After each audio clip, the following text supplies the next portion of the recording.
Саламатсыздарбы? Кутмандуу күнүңүздөр менен урматтуу телекөрүүчүлөр, биринчи студия программасы сиздердин назарыңыздарда. Мамлекеттин идеологиясынын башатында турган тил маселесинин бүгүнкү акыбалы кандай деген темада маек курабыз. Деги эле бүгүнкү күндө ушул мамлекеттик тил жөнүндө мыйзамдын аткарылышы кандай жүрүп жатат, мамлекеттик органдардын, структуралардын, министрликтердин кызматкерлеринин деги эле башатында турган ушул мамлекеттеги кызматкерлердин кагаз жүгүртүү, алардын пикир алышуу маселелери кандай жүрүп жатат, деги эле мамлекеттик тилге кандай көңүл бурулуп жатат деген маселени сүйлөшүү үчүн биз Кыргыз Республикасынын президентине караштуу мамлекеттик тил жана тил саясаты боюнча улуттук комиссиянын төрагасы Каныбек Осмоналиевди студиябызга чакырганбыз. Каныбек Осмоналиевич, саламатсызбы? Саламатсыз. Студиябызга мына кыргыз тилди өнүктүрөбүз, мамлекеттик тилди башкы маселе катары карашыбыз керек деп жатабыз. Бүгүнкү күндө ушул биз айтып жаткан ушул мамлекеттик органдарда кандай аткарылып атат ушул мамлекеттик тилди өнүктүрүү саясаты, мына ушул кепти ушундан баштайлычы агай. Макул, абдан жакшы тема менен чакырыпсыздар. Ошон үчүн мен чоң ынтызарлык менен келдим. Болгондо айтып, көйгөй маселелерди ачык айтып, анча-мынча жетишкен иштерибиз болсо аны да айтканы келдим. Эми муну өзүңүз жакшы билесиз, Бакыт мырза, эми ушул жылдары, акыркы жылдары геосаясат абдан тез өзгөрүп атпайбы? Бүт жер жүзү боюнча геосаясаттын негизги инструменти бул тилде. Демек, тилдердин катуу кагылышы болуп атат. Цивилизациялардын катуу кагылышы болуп атат. Ал үчүн ар бир улут, ар бир этнос өзүнүн тилин, каада салтын, улуттук идеологиясын сактап калуунун аракетинде жан далбастап ушундай иштер жүргүзүп жатышат. Анын ичинде биз кыргыз эли да ошондойбуз. Дайыма эле терс жагынан караштын кереги жок. Биздин кыргыз тилибиз өзүнүн каада салтына ылайык өзүнүн аракетин жасап жатат. Башка маселе, биз пенде катары, анын ичинде чиновник катары, кыргыз катары өзүбүздүн тилибизге болгон мамилебиз кандай болуп атат? Мен мына 1 жыл толук болду, ушул сиз айткан ошол улуттук комиссияга төрага болуп келгениме. 1 жылдын ичинде болгон көз карашымды мен ачык эле айтып берейин деп жатам. Сиз өзү мыйзамдан баштабадыңызбы? Мыйзам кандай иштеп атат? Анын ушундай бир начар иштеп атканы жөнүндө дагы мындай айткыңыз келип атканын сезип эле турам. Эмне үчүн андай болуп атат? Себептери келип келип өзүбүздө экендигине ынанып атам да. Эми 89-жылы 23 сентябрда биздин ошол кездеги депутат агаларыбыз, аталарыбыз абдан чоң эрдик кылышкан чынында. Мамлекеттик тил катары кыргыз тили деген мыйзамды кабыл алышкан. Советтер Союзунун акыркы жылдары болчу, бирок ошондо деле көп адамдын башы кетет болчу эгерде мындай нерсени мурдагыдай бир катуу ошол кездеги КГБнын ресурстарын колдонуп, бирок кабыл алышкан да мыйзамды. Ошого карабай деңиз. Ошого карабай кабыл алышкан. Ал агаларыбыздын да көбүнүн көзү тирүү, өздөрү айтып берип жүрүшөт. Бирок башка маселе 34 жылдан бери тегеле канатын күүлөп, мындай бир өзүнө талап эме болгон, энчисине туура келген деңгээлге жете албай келе жатат. Ачык эле айтышыбыз керек. Мамлекеттик кадрлардын тилге болгон мамилеси, мамлекеттик расмий иш кагаздардын бүгүнкү күндөгү иштеп жаткан деңгээли, ал турсун көрүнөк жарнак дечи элек, азыр эми жарнама деп атабыз, алардын абалдары ушулар боюнча акыркы жылдары биз да колубуздан келген аракеттерди жасап атабыз. Мен былтыр келгенде 2022 жылдын 30 апрелинде министрлер кабинети бир жакшы протокол тапшырма берген экен бардык министрликтерге, бардык ведомстволорго. Мен 10 майда келдим, 10 күндөн кийин. Келип, баягы эми бизге окумуштууларга мүнөздүү нерсе эмне? Биз баягы тамырынан баштайбыз да. Карасам, чынында эле кээ бир министрликтерде иш кагаздардын кирип чыгуусу 70-80% да, орус тилинде. Анан эми 2 айда 31 августка чейин өткөрүлсүн деп айтылган экен. Эми 2-3 айда кантип жетишебиз? Бирок мен өзүм депутат болуп жүргөндө эле мен эсимде барды. 2012 жылдан баштап Жогорку Кеңештин атайын топтому менен бардык иш кагаздар мамлекеттик тилде өткөрүлсүн, ага 3 жыл берилсин, биринчи 3 жыл берилсин деген, анан 1 жыл ошентип жүрүп, мынакей 10 жыл, 11-жылга кетип атат.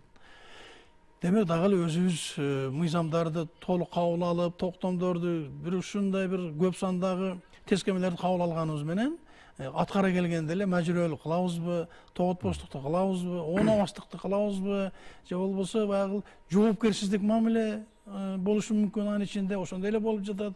Дагы эле арабабыз ошол эле жерде турат да. Ошон үчүн азыр мыйзамдын анын үстүнө жаңы конституция кабыл алынганда атайын норма бар 13-чү беренесинин биринчи эле пунктунда мамлекет тил катары кыргыз тили саналат. Анын эле алдында дароо жазылган мамлекеттик тил жөнүндөгү мыйзам конституциялык макамга ээ болуш керек деген. Ошого ылайык анан жаңы мыйзам жазып, азыр эми баардык коомчулук билет, жогорку кеңеште экинчи окуудан өттү. 19 апрелде экинчи окуудан өткөн. Тилекке каршы регламент боюнча 10 күндүн ичинде комитет карап, анан пленар жыйынга алып чыгыш керек. Мына майдын ортосу болуп калды. Бир аз кашаңдап аткан сезилип турат. Бирок биз бул эмеге койбойбуз, бунун артынан кат өтүшөбүз. Жаңы мыйзам бүгүн аба менен суудай керек. Анын өзгөчөлүктөрү кандай деген сурооңуз болсо, анда ага да жооп берем. Агай, эми ушул мен таң калып атам да, ушул мамлекеттик тил деген ушул биздин жана башында жогоруда айткандай идеологиябыздын башаты, эң биринчи маселе болуп турса, анан тилден башка кызыктыра турган эмне болушу мүмкүн агай?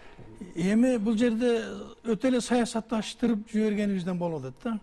Көп өлкөлөрдө биздин эле кошуналар, казак эли, өзбектер, тажиктер, түркмөндөр, эми тажиктерди башка тил тобуна деп эсептесек, түрк тилине кирген өлкөлөрдүн баардыгы өздөрүнүн тилдеринин корпусун түзүп, миллиондогон сөздөрдү түзүшүп, мыйзам катары кабыл алышып, бекитип алышкан. Биз тилекке каршы акыркы 30 жылда аны ойлоп да койбоппуз, эстеп да койбоппуз. Менен баягы башка тармакта иштеп жүргөндүктөн анча деле маани бербеппин. Мен моюнума алышым керек да.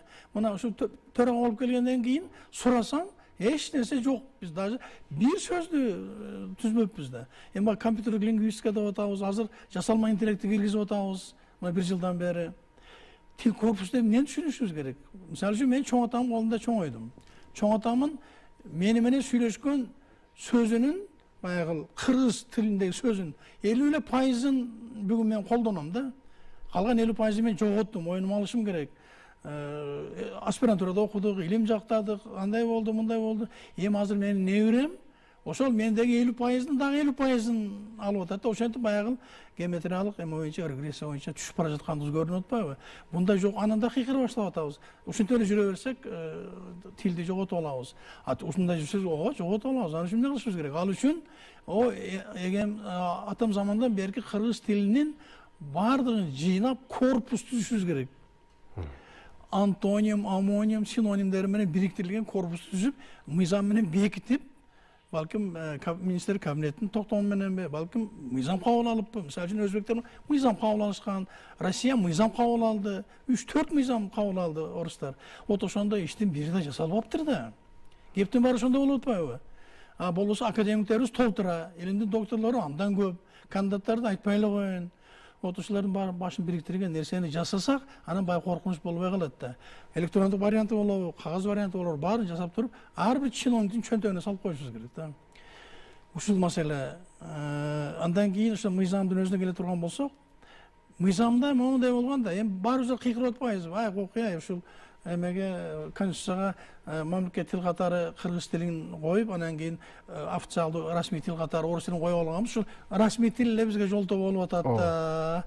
Эми күлкүң келет, бир чети ыйлагың келет да. Расмий тилди алып салса эле кыргыз тили оздугун кое берчү деп болуп атат. Жок, андай болбойт. Эгерде ушундай эле мамилеге турган болсок, расмий тил жок кезде деле ушунда будан да жаман абалга келишибиз мүмкүн да. Дагы жакшы расмий тилдин жардамы менен анча-мынча баягындай деңгээлди кармап туруп атабыз. Биз айттыбыз, расмий тил моундай деңгээлде болсо, мамлекет моундай деңгээлде болсо, буну түшүрүп, буну көтөрөбүз деген жерибиз жок. Биз буну тилди көтөрүп, керек болсо экөөнү атаандаштыралы деген маселе болот. Башка маселе, албетте, расмий тилди дагы ашкере көтөрмөлөп, ашкере баягындай жасап аткан кылыктарыбызды моюнубузга алышыбыз керек да. Ошон үчүн баары иш кагаздар боюнча министрлер кабинетинин былтыркы кабыл алган протоколдук тапшырмасын мен жерлерден баарын көрүп чыктым. Бир да район калган жок былтыр. Өзүм командам менен кыдырып чыктым. Мына азыр быйылдан баштап экинчи жолу эметип атабыз. Ар бир министрликтер менен иштеп атабыз. Баары эле чогуруш өтүп коюп эле кайтып чыккан жерибиз жок азыр. Биз семинар, тренингтерди өтүп атабыз. Иш кагаздардын кыргызча жазылышы, унификация маселеси, анан кийин тилдин өзүнүн Erежелерин сактоо маселеси. Мына кече ишемби күнү 13 майда Араванда өттүк.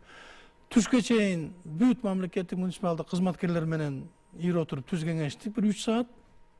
Түштөн кийин бардык бала бакчанын башчылары менен мугалимдерин катыштырып, аким өзү баш болуп бир 4-5 саат тренинг өткөрдүк. Ошол жерде адистерди чакырып, Ош мамлекеттик университетинин окумуштууларын, архивдик кызматтын областтык башкармалыгынын өкүлүн чакырып, кадимкидей семинар тренинг өткөрүп атабыз. Азыр менин орун басарым мына бүгүн 2 райондо болот, Нокат району менен Кара Суу районунда болот, эртеге Каракулжа району менен Алай районунда болот, анан өзгөн Ош шаарларында. Ошолордун баары жайылтып, анан чүйгө келебиз жакында. Мындай аракеттерди мен өзүмүн 18 кызматкерим менен Кыргызстан бир өзү каптап кете аламбы? Кептин баардыгы ошол комиссияга түртө салып, же Осмонайлыга түртө салып бүтүрө турган иш эмес болуп калгандыгын баарыбыз көрүп турабыз да. Аймактардагы иштерди ушул жерден токтотуп тура алдагы мына социалдык тармактардын заманы болуп атпайбы? Мүмкүн эмне маселе болсо да ошол жерге жазып, анан коомчулукка бир маселени түшүндүрүү иштери. Анан сиз дагы ушундан артта калбай, дайыма ушул социалдык тармактар аркылуу өзүңүздүн пикириңизди билдирип турасыз. Өткөндө бир ошо бир пикириңизди окуп калдым. Тил жөнүндө бир нааразы болуп жазган пикириңиз экен. Окумуштуулар, тилчилер бир пикирге келе албай жаткандай бир маанилүү калтырып туруп, кагазга ороп туруп бир нерсени жазган экенсиз. Ошону сурайын деп атам. Жөн жайынчы айтып бериңизчи, эмне болду эле? Кептин баардыгы биздин кесипкөй тилчи адабиятчыларыбыздын активдүүлүгүндө болуп атат да. Биздин акын жазуучулардын активдүүлүгүндө болуп атат. Эмнеге унчукпай отурушат? Бир эле комиссияны сындоо менен тилди өнүктүрүп жибере албайбыз да. Ага негизги себеп ошол мен жогорудагы айткан мыйзамдын жогорку кеңештин пленар жыйынында экинчи окууда каралган болду да.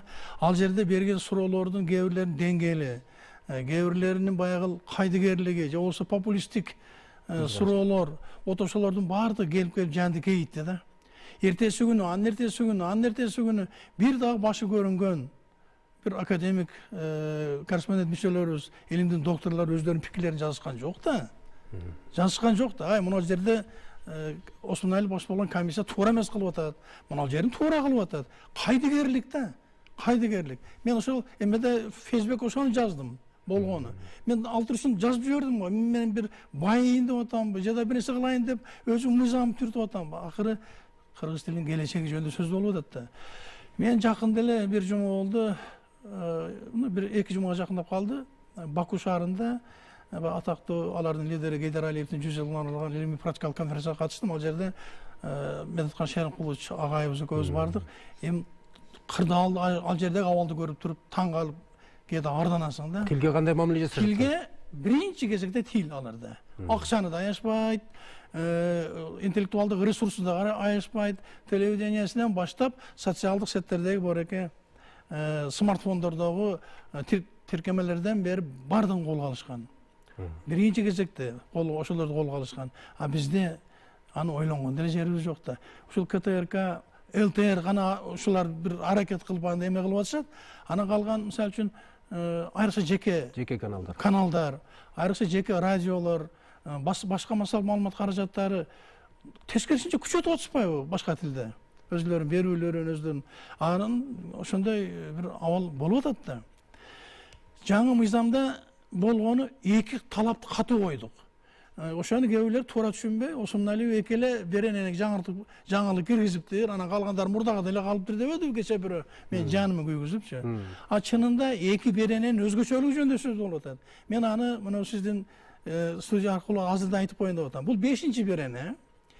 Жаңы ошо мыйзам долбоорунун 5-чи беренеде бардык муниципалдык жана мамлекеттик кызматкерлер мамлекеттик тилди билүүгө милдеттүү деп турат. Азыркы мыйзамда, аракеттеги мыйзамда мамлекеттик жана расмий тилди билүүгө милдеттүү делинген да. Же мамлекеттик же расмий тилди. Ушу же деген бир балекет сөз экен да. Айтып атпайбы? Мына жерде же деген турат. Жазылып турбайбы деп. Жазылып турбайбы? Мен кыргыз тилин билгим да келбейт, мага керек деле жок.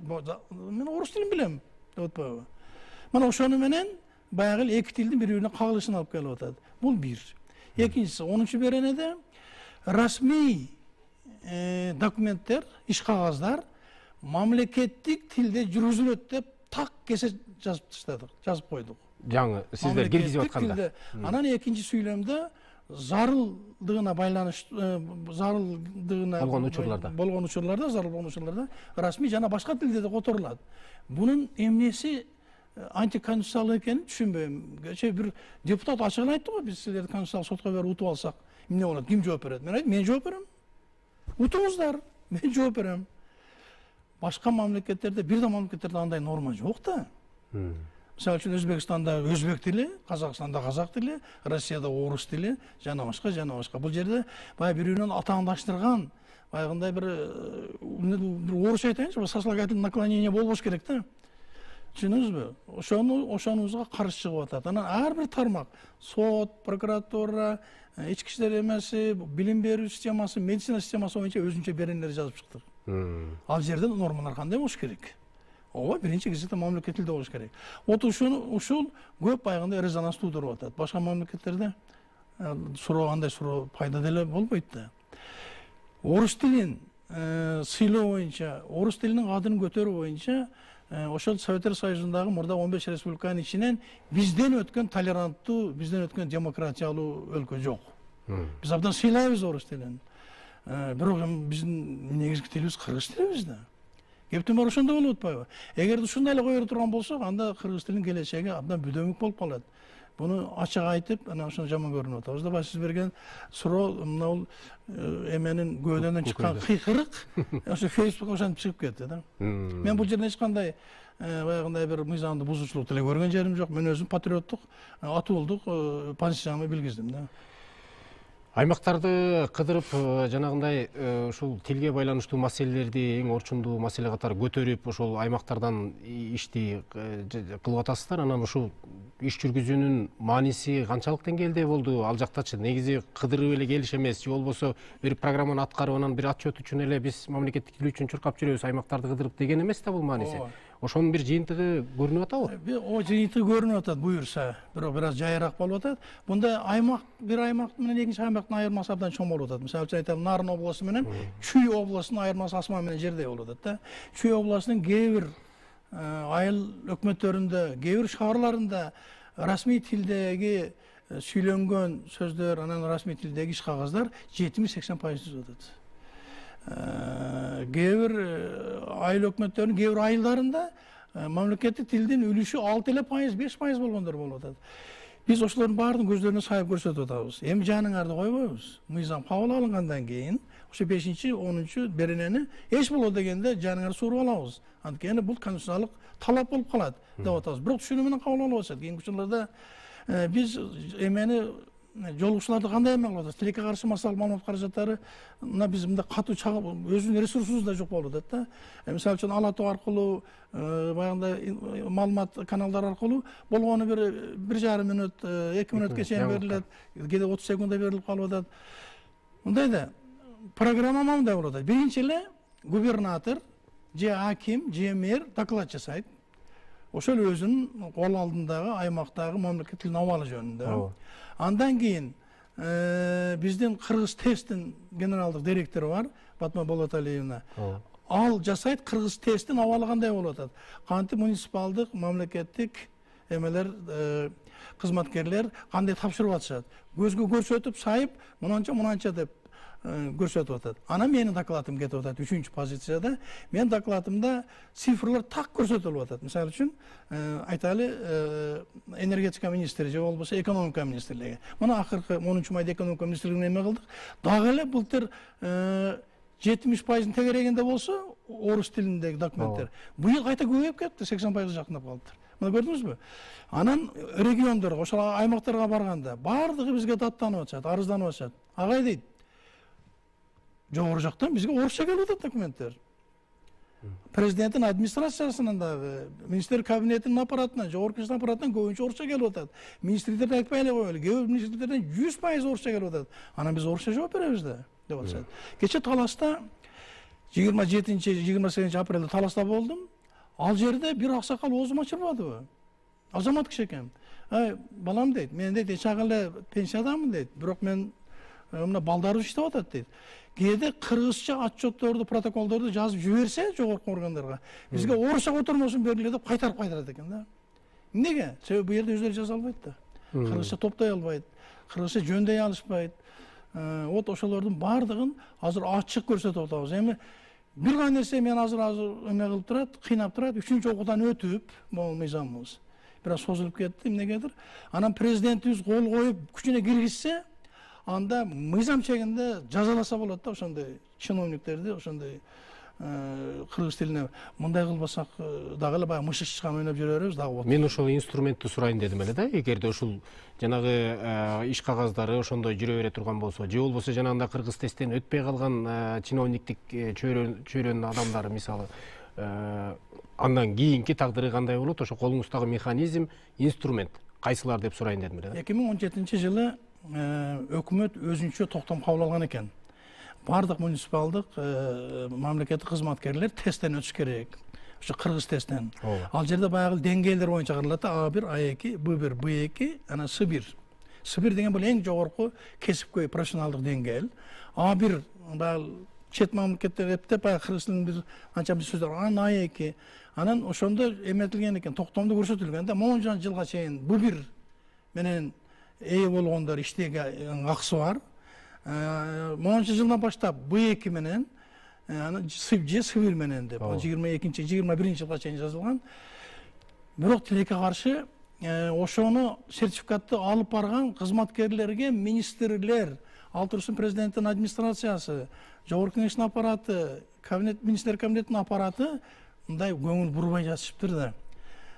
Алып келдиңби? Кандай деңгээлден алып келдиңби? Иштей бер деп, анда эч кандай стимул болбойт да. Биринчи Б2-нин ээсин, С1-дин ээсин алыш керек да жумушка. Бунда андай эме жок да, талап жок. Жыйынтык жок болот. Жыйынтык жок. Бул бир. Анан өткөндө жогорку кеңештин эмесине мен жооп берип атып, Б1-ге түшүрсө окшойт деген эме болду. Себеби 21-жылда Б2 болуш керек. Себеби Б2-ни сертификатты алган эмелердин, кызматкерлердин саны абдан аз экен да. Конкуренция жок. Мейлі уақытылы балким артқа біраз кетеншіктейін анда mesela. Бұл бір талап қалалы айтады 24 жылға чейін. Мына осы 23 жыл. Анан қайтадан эме табыштайбыз, мыйзамда өзүнүн күчүнө кирсе деп министр кабинет токтом долбоорун даярдатып атабыз азыр. Мындан сырткары Бакыт мырза былтыр сиздер да уктуңуздар, комментарий берип аттыңыздар. Биз министрликтердин борбордук аппаратына жат жазуу жаздырдык. Кээ бир министрликтерде 30%, 35%га чейин эки алышты да. Эми ошолор бүгүнкү күнчө иштеп атат да. Баягы эме жок, жыйынтык жок. Менде андай полномочия жок, менин комиссиямда. Полномочия кимде бар? Кадрдык кызматта бар. Бул бир, экинчи министрликтерде бар да. Демек, президенттин талабы ошондой болгон. Жыйынтыкты сиздер ошол эки алган жыйынтыгын алып барып кадрдык кызматка фамилия боюнча бардык министрликтерге берип атабыз. Мына өтпөй калды. Мына ол 70 киши жазды. Монча киши фамилияларын жазып атабыз. 2 алды. Монча киши 3 алды. Монча киши 4 алды. Монча киши 5 алды деп. Фамилиялары менен берип атабыз. Бирок баягы араба дагы ошол жерде да. Ошол жерде. Андан кийин эмне кылышыбыз керек? Демек бул жерде ошол ведомствонун, министрлердин башчыларынын керек болсо кылмыштуу баягы мындай эмеси болуп атат да. Абалдары болуп атат да. Эгерде жыйынтык чыгарбасак, натыйжасы болбосо, анда бирибизди алдап эле жүрө беребиз да. Коркпойт да калар. Коркпойт да, кийин тоготпой да калат, аны келбей да коюшат. Мына кече Жалал Абадта 2 күн болдук. Эртеден кечке Созак районун кошуп текшерүү эмес, семинар тренингге өткөрдүм мен азыр биздин эмелерде. Түштөн кийин семинар эме кылып деп. Бирок кыргыз тест 3 күндөн бери аз Жалал Абадта тест алып атат. Бишкекке келип отурбасын деп өздөрү барып 20-сына чейин Жалал Абадта болушат. Анан ошо областында болушат. Анан Баткенге өтүшөт. Бирок региондордо бул маселе анча деле мындай куч турбайт. Келип чүйдө айрыкча Бишкек шаарында. Бишкек шаарынын мэриясын өткөндө мамлекеттик катчы менен чогуу бир жарым күнөн көбүрөөк өткөрдүк. Дагы эле көз боемочулук. Докладта, мэрдин докладында мэрдин көзүн бояп, мамлекеттик тилдеги расмий кагаздардын үлүшү 80% деп жазып коюпту да. Тескерисинче 8%. Калганы орус тилинде болуп атат да. Бирок көзүнө айтып жаман көрүндүк да. Мамлекет катчы абдан катуу сүйлөдү ошондо. Ал киши көрдү өзүн, көрүп отурду президиумда. Мына көрдүңүздөрбү? Эми экономикалык приписка андай-мындайлар дейбиз, көз боямаушылык. Бирок өзүбүздүн кыргыз тилибизге ушуну жасап атсак, биз кандай эл болуп калабыз? Мен мына күйүп, бушуп атканым ушул жерде, бул жерде паника кылыш керек. Бул жерде дүрбөлөңгө салыш керек коомчулукту.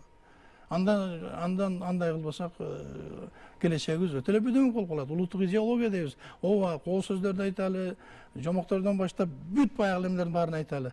А бирок биз өзүбүз тилибизди ошого шайкеш келип кылдырып, анын баягы негизги инструмент, ошо курал экендигин биринчи орунга сапаттуу деңгээлге чыгарып алсак, анан улуттук идеология кетеби? Эми жанагы сиз айтып аткан мыйзам жогорку кеңеш тарабынан колдоого ээ болсо эле бир тартипке түшчүдөй сезип атам да. Мен буну күнү түн ойлогонум ошол. Анткени бул мыйзам мурдагы мыйзамга караганда абдан катуу, баягындай конкреттүү түрдө жазылды да. Баягы мындай бир аяка буяка эметкен нормалардын баарын алып таштадык. Биздин ушул мыйзамдын эмелери, душмандары дейлиби, алардын негизги эле корккону ошондон болуп атат мен. Демек сиздерге жакшы инструмент болуп барат. Жакшы инструмент болот. Себеби мыйзам кабыл алынып, президентибиз кол коюп күчүнө кирсе, ар бир берененин аткарылышы боюнча мыйзам алдындагы актыларды кабыл ала баштайбыз да, туурабы? Туура. Министрликтер боюнча жоболорду кабыл алабыз, мыйзамдын өзүн презентация жасайбыз, андан кийин мыйзамдын өзүнүн талабына ылайык талап абдан катуу болот. Сурап алуу маселеси биринчи орунга коюлат. Вот ошондон көп эме кылып атышат да. Эми кыргыз тилде мынау эгемендик жылдарында нечен тоолорду, нечен ашууларды басып өтүп, абдан эле бир мындай бир пикирге келбеген, бир нормага түшпөгөн жагдайларда бар эмеспи? Мына ушуларды бир иретке келтирип албайлыбы? Бир жана тилдик корпус деп коебуз. Жакшы суроо бердиңиз да. Иретке ким келтирет? Өзүбүз келтиребиз да. Өзбек туугандар же казак туугандар келип. Аны иретке келтирбесек, биз кантип мындай жаз деп үйрөтөбүз? Мындай айт деп кантип үйрөтөбүз? Бизге иретке келтирип бербейт да, туурабы? Мен бир нерсеге абдан таң калдым. Бизде адабиятчы окумуштуулар абдан көп экен. Бирок нукура, лингвист, тилчи окумуштууларыбыз аз экен да. Аз экен, бир мен ушунду ойлоп атам, жалпы окумуштуулардын бир 15-20% түзөт окшойт депчи. Себеби тил, лингвистика бул абдан татаал илим да. Абдан татаал илим. Эми адабиятчылар капа болбосун, ал жерде тема көп экен да. Кандайдыр каармандын образы, Манас боюнча эле бир жүздөгөн диссертациялар жазылат экен. Баягы атактуу жазуучулардын чыгармалары боюнча бул биздин абдан чоң олжобуз, абдан чоң байлыгыбыз. А бирок тилибиздин өзүнүн лингвистикасын, өзүнүн корпусун түзүү. Эмне үчүн компьютердик лингвистика боюнча диссертациялар жок экен. Бир Ташболот Садыков деген агайыбыз бар экен. Өзү дагы анын базалык билими физика экен ал киши. Бирок филология илимдеринин доктору болуп, лингвистика менен алектенип келет. Ошол ошонун мектеби бар экен, башка жок болуп атат да. Башка жок болуп атат да. Демек буга мамлекет өзү атайлап көңүл буруш керек окшойт. Баягы улуттук аттестация комиссиясынын өзгөчө бир мындай контролунда болуш керек окшойт. Антпесе кандай кылабыз? Башка элдер келип бизге тилибизди мындай иреттеп, анан кийин ушундай унификациялап бербейт да, сиз айткан суроону жасап беришпейт да. Өзүбүз гана жасашыбыз керек. Анын үчүн бизде эрк керек. Энциклопедия маселеси, айрыкча терминдер. Дагы эле чаржайт. Эми ушундай эл экенбиз биз. Бул баягы биздин пассионардык тугузга туура келеби, билбейм. Ар бир тилчи өзүнчө эле бир гений да. Дүйнө. Өзүнчө эле гений, башканы укпайт. Меники гана туура деген бир мындай компромисстик бир орто жолдо бир координациялык кеңеш болуш керек да. Биз андай кеңеш түзүп атабыз азыр. Биздин комиссиянын астында академиктерди, илимдин докторлорун баарын киргизип, терминдерди кабыл алганда мыйзам деңгээлин алып чыгыш керек да. Мисалы үчүн казак туугандарда мен болуп көрдүм. Казак тилинин терминдеринин 40 томдугун түзүп, өкмөттүн токтому менен бекитип, мыйзам катары таңуулап койгон да. А бизде ар ким өзүнүн каалаган терминин колдонуп атат да. Убагында сын алгы, үн алгы деп көрдүк. Эл кабыл алды аны. Мына ошол нерселер да. Ошол нерселер. Анан баягы ар бир университеттердин өздөрүнүн эбегейси чоң ресурстары бар. Ошол эбегейси чоң ресурстарын тилекке каршы тилди тазалоону, тилди деңгээлге көтөрүү боюнча илимий иштерди жүргүзүү боюнча эч кандай бир оозго аларлык иш жок экен. Ар бир университеттин өзүнүн проректорлору бар мамлекеттик тил боюнча. ошолордун башын бириктирип биринчи форум өткөрдүм эле мен былтыр декабрда. Мына эми июндун 10-унда экен, азыр 15-inde экен, экинчи форумду өткөрүп атабыз. Бул эмнеге керек бизге? Кээде бир университеттин филология, кыргыз тили филология факультетинин окуу программасы экинчи университеттикинен башкача болуп атат да. Айырмалуу болуп атат. Сааттары боюнча дагы, сапаттары боюнча дагы. Демек буну унификация кылып, стандартка киргизүү. Стандарт деген бир эле стандарт болуш керек да. Туура. Вот ошондой. Орус тилин менен салыштырып көрдүм, өзбек тили менен салыштырып көрдүм, казак тили менен. Ал жерде абдан катуу, талап абдан катуу. Мына кече мамлекеттик дума Россияда орус тилинин бузулушу боюнча атайын мыйзам кабыл алды го. Бузулушунда көрүлө турган чаралар депчи. Көрдүңүзбү? Эмне кылышыбыз керек? Эгер бузула турган болсо деген. Бузула турган болсо жооп берет. Анын өзүнүн атайын комиссиясы болот. Вот ушундай нерселерди биз колго алып, жапа-тырмак киришип, болгон интеллектуалдык ресурстарыбызды ортого салып иш кыла турган мезгил келди. Болбосо абдан начар болуп калат. Эми көчөдөгү көрүнөк жарнактарды, башканы бир соода түйүндөрүнөн же башканын аталыштарын көрүп калсак деле анан катааны таап алсак, баягы тил комиссиясынан көрүп атпайлыкпы? Ооба. Ошонун баарын тартипке келтирүү үчүн жанагы мыйзамдар иштеш керек экен. Ооба да, биринчиден мыйзамдар иштеш керек. Экинчиден, ошол көрүнөк жарнактарга ким жооп берет, ошону билип алалычы. Азыркы мыйзам боюнча көрүнөк жарнактарга жергиликтүү өзүн өзү башкаруу бийлиги жооп берет, мэрия жооп берет, акимчиликтер жооп берет, айыл өкмөттөр жооп берет. Аралашканыңар туура болобу сиздердин комиссиянын? Сиздердин комиссиянын аралашканы туура болобу? Биздин комиссиянын астында чоң кеңеш болуш керек да. Азыр жаңы мыйзамга ошону киргизип атабыз. Баары комиссия жооп бериш керек буга. Бирок комиссия өзүнүн ресурсу жетпейт да. Мисалы үчүн мен бул жерде туруп алып, Кара-Балтаны же Ошту же Баткенге чейин кантип контроль кылам? Мына Бишкекке алуу жетпей атпайбы? Бишкекте күндөн күнгө кайта тескерисинче орус тил, англис тил, араб тилиндеги көрүнөк жарнактар толо баштабадыбы? Мына көрдүңүзбү? Же болбосо Россиядагыдай, анан Кытайдагыдай кылып катуу тартипке кириш керек. Россияда мисалы үчүн Казан шаарынын немесин көрдүк. Ар бир көп кабаттуу үйлөр болсо, биринчи кабат менен экинчи кабаттын ортосуна карай жазылат экен. Жарнама. Болду, башка иштерди жазылбайт. А бизде ресторандын менюсун көчөгө чыгарып коюп атпайбызбы? Орусча, англисче жазып. Мына ошого окшогон нерселердин баардыгы бул эркиндик эмес. Эң баштык деп айтат элем да. Бул бебаштык болуп атат да бизде. Тартипке баш ийүү эмес. Баш ийүү эмес. Билим берүү кандай болуп атат эми бүгүнкү күндө? Билим берүү боюнча менен капа болушпасын, чынын айтсам, негизги мамлекеттик тилди, мейли расмий тилди дагы тазалап, деңгээлге чыгарып окута турган билим берүү министрлиги да. Туурабы? Тилекке каршы азыркыга чейин андай болбой келген да. Мына азыр эми жаңы министр, мен ал кишини жакшы, абдан жакшы тааныйм, урматтайм, чогуу депутат болгонбуз, Каныбек Капашевич өзү жакшы жазуучу, чоң аракети бар. Менимче биздин комиссия менен билим берүү министрлигинин биргелешкен нормативдик укуктук документтерди тез кабыл алышыбыз керек да. Тез кабыл алып, мектептеги китептерден, программалардын бардыгын өзгөртүш керек. Бардыгын өзгөртүш керек. Талапка ылайык келе турган нерселерди алышыбыз керек да өзүбүзгө.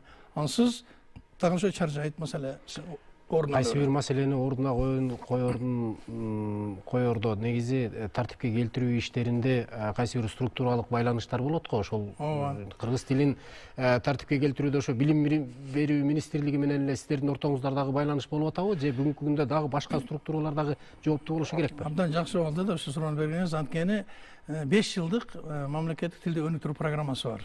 Аны бир эле биздин комиссия эмес, бир 10го жакын министрликтер, ведомстволор аткарууга милдеттүү деген программа бар. 21 жылдан 25 жылга чейин программа. Ошондо билим берүү министрлиги, маданият министрлиги, УТРКнын милдети бар, ЛТРдин милдети бар, бир-эки университеттердин, так университеттердин өздөрүнүн милдеттери бар, жергиликтүү өзүн башкаруу органдарынын милдеттери бар. Ал иш кетип атат. Тилекке каршы ошол программада эле калып кеткен да 370 миллион сом бөлүнүптүр 5 жылга. Бул эмне деген? Абдан чоң акча да. Мына быйыл эле 100 миллион сомду аткарышыбыз керек.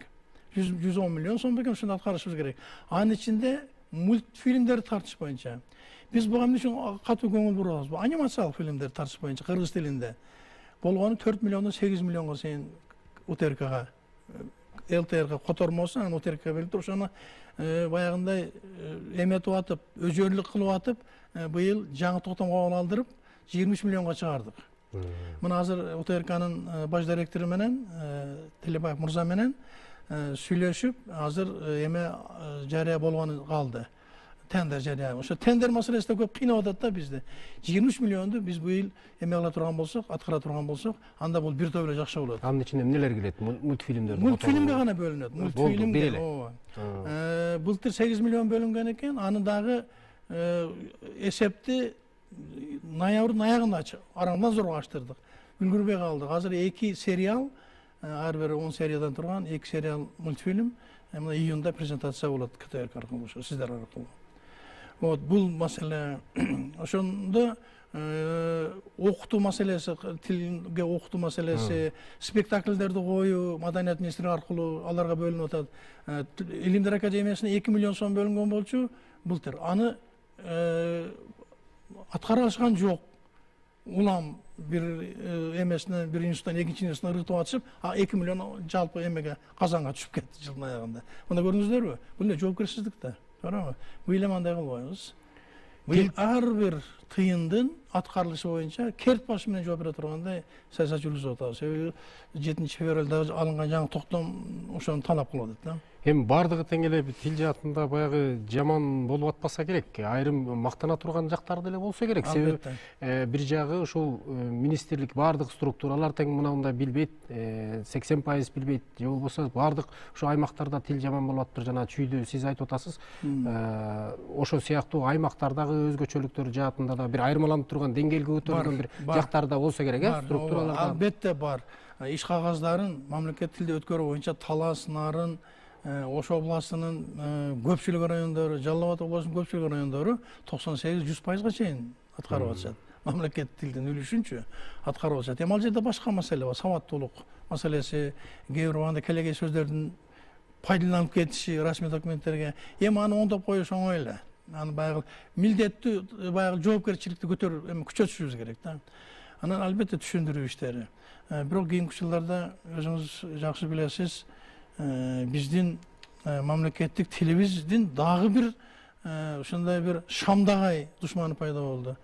Бул чет жактан келген терминдердин эбегейсиз кирип кетип аткан араб тили, европалык тилдердин кириши, эми 100% мамлекеттик кыргыз тилинин өзүнүн ресурсу менен эле жашайбыз деген бул туура болбой калат албетте. Баягы баш жактан келет терминдер келишет, бирок анын мамлекеттик тилге туура келген, өзүнүн кадасалыкка туура келген терминдерди эмне колдонбойлу? Атом деген сөздү которуштун эмне кереги бар, туурабы?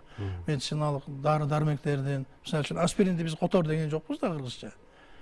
Мына ошол сөздөр, анан кийин бир эле ислам эмес, христианстводон келген жаңы баягындай терминдер, бул ушундай бир жоктук түрдө эле колдонулган нерселер болуп кетип атат да. Кыргызча сонун сөз турат. Кудайга шүгүр дегенди биз эми алхамдулиллах деп айтышыбыз керек да дайым. Кандай дейсиз?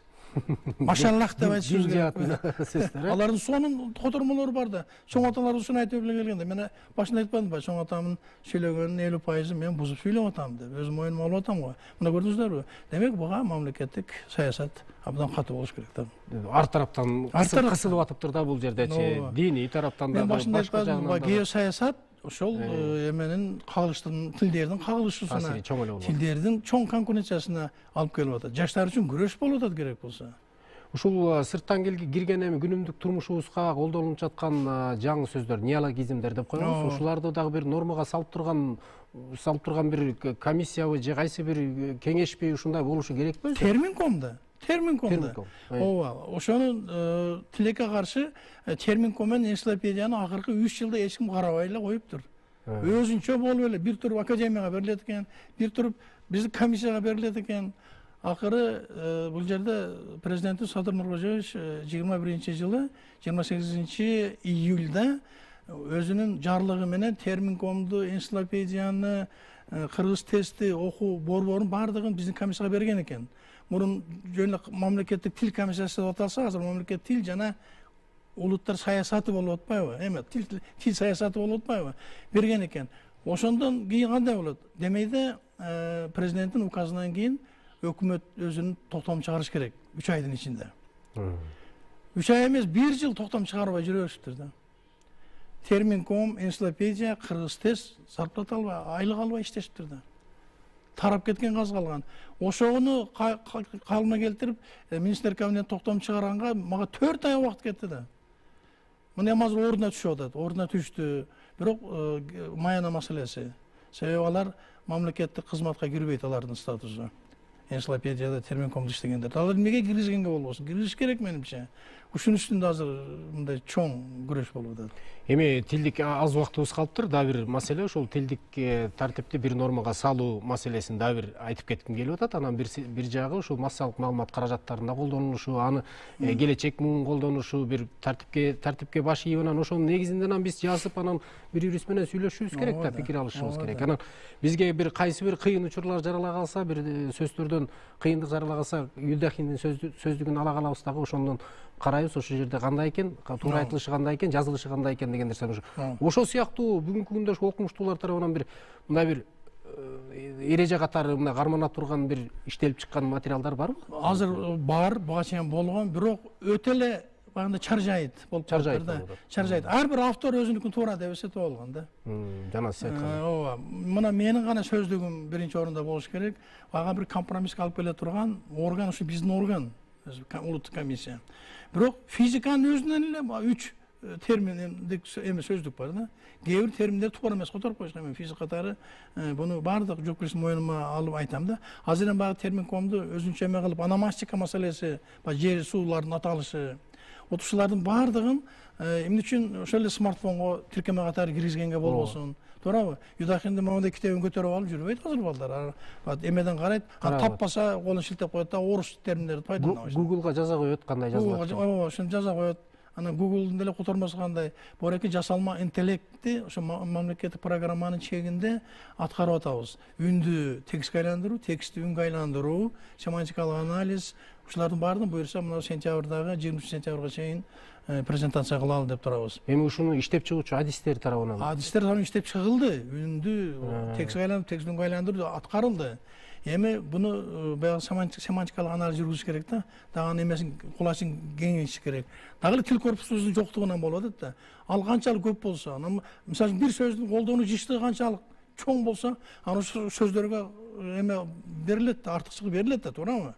Вот көп колдонулат. Баардыгы эле миллион сөздүн эле баарын бирдей колдоно бербейбиз да убагында. Вот ошондой анализдер жүргүзүп эме кылсак, анда ошо смартфон болобу, тиркеме катары болобу, ошо жасалма интеллекттин жардамы менен ошону ишке ашырганын турабыз. Министрлер кабинети президент өзүнүн колдоосу менен бир жакшы компьютер алдык. Суперкомпьютер деп убагында КТРК аркылуу мактанып алдык. Бир секундасына 1 квадриллион операция жасайт, 10-15 даражасы деп. Ал азыр даяр болуп бүттү, аны толтуруш керек да, аны баягы эмелер программа менен толтуруш керек. Бүттү, буюрса аны азыр колдоно баштайбыз, жасалма интеллект. Баягы орустардын Алисасы андай иштеп атат. Ал жок да биздин Кыргызстан, өзбектердики бар, казактардыкы бар. Биз ошону жасап атабыз азыр. Ушу сентябрда презентация кылабыз деген турабыз да. Ошондо балдар, жаштарыбызга кыргыз тилибиздин баягы эмелери, эрежелери, жакшы жактары, кызыктырган жактары өсө баштайт да. Өсө баштайт, туурабы? Жагымдуулугу, жугумдуулугу өсө баштайт. Анан кыргыз тилин пайдалануу боюнча дагы өзүнө тарта турган механизм пайда болот. Ошо смартфон колдонуу жашообуздун тең жарымы эле ошо менен өсүп атат. Ошо менен болуп калды. Аз жаш деле, кары деле колунда смартфон бар да. Эми тил боюнча ушул маселелерди айтып отурсак, бир күн кечке сүйлөшсөк деле убакыт тардык калат экен, себеп дегенде анан биз дагы ушул тил маселеси боюнча сиздер менен байма-бай бир маектерди өткөзүп, ушундай пикир алышып туралы деп студиябыздан орунду берип атабыз. Чындыгында тилди өнүктүрүшүбүз керек деген маселе биринчи орунда турат. Ага келип бергениңиз үчүн чоң ыраазычылык билдиребиз. Ишиңизде ийгилик болсун. Биздин мамлекеттик тил биздин жүзүбүз. Ошону өнүктүрүүгө баардыгыбыз тең бирдей аракет жумшашыбыз керек деп маегибизди аяктайлы. Урматтуу телекөрүүчүлөр, биз жалпы мамлекеттик тилди өнүктүрүүдөгү механизмдер, инструменттер, кантип биз мамлекеттик тилди өнүктүрөбүз, мамлекеттик тилдин кечээкиси, бүгүнкүсү жана эртеңкиси тууралуу Кыргыз Республикасынын президентине караштуу мамлекеттик тил жана тил саясаты боюнча улуттук комиссиянын төрагасы Каныбек Осмоналиев менен маек курдук. Кийинки эфирлерден жолугушканча саламатта туруңуздар.